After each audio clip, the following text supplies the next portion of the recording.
ಅಂಕೋಲಾದ ಪವಿತ್ರ ಭೂಮಿಯಲ್ಲಿ ಭಕ್ತರ ನಂಬಿಕೆಗೆ ಪ್ರತಿರೂಪವಾಗಿ ನಿಂತಿರುವುದೇ ಶ್ರೀ ವೆಂಕಟರಮಣ. ಈ ದೊಡ್ಡ ದೇವರ ತೇರು ಕೇವಲ ಒಂದು ಉತ್ಸವವಲ್ಲ, ಇದು ಭಕ್ತಿಯ ಮಹೋತ್ಸವ. ಈ ನಮ್ಮ ಅಂಕೋಲಾ ತೇರಿನ ವಿಶೇಷವೇನೆಂದರೆ ಇದು ವೆಂಕಟರಮಣ ತೇರಾದರೂ ರಥದಲ್ಲಿ ಆಸೀನರಾಗಿ ಭಕ್ತರ ದರ್ಶನಕ್ಕೆ ಬರುವುದು ಶ್ರೀ ಆಂಜನೇಯ. ಈ ರಥವನ್ನು ನಿರ್ಮಿಸುವುದು ಮಾತ್ರವಲ್ಲ, ಅದನ್ನ ಅಲಂಕರಿಸುವುದು ಕೂಡ ಒಂದು ಕಲೆ. ಹೂವಿನ ಸಿಂಗಾರ, ಬಣ್ಣದ ಬಾವುಟಗಳ ಸೂಕ್ಷ್ಮವಾದ ಕೈಗಾರಿಕೆ ಹಿಂದಿರುವ ಗೋಕರ್ಣ ಹಾಗೂ ಶೇಡ್ಗೇರಿ ಹಾಲಕ್ಕಿ ಸಮುದಾಯದವರ ಶ್ರಮವಾಗಿದೆ.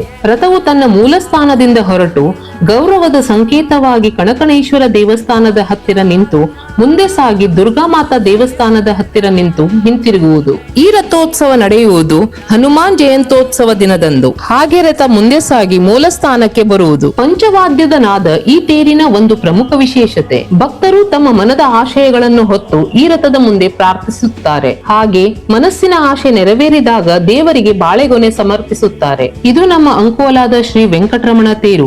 ಇದು ನಮ್ಮ ಭಕ್ತಿ ಪರಂಪರೆ ಹಾಗೂ ನಮ್ಮ ಹೆಮ್ಮೆ.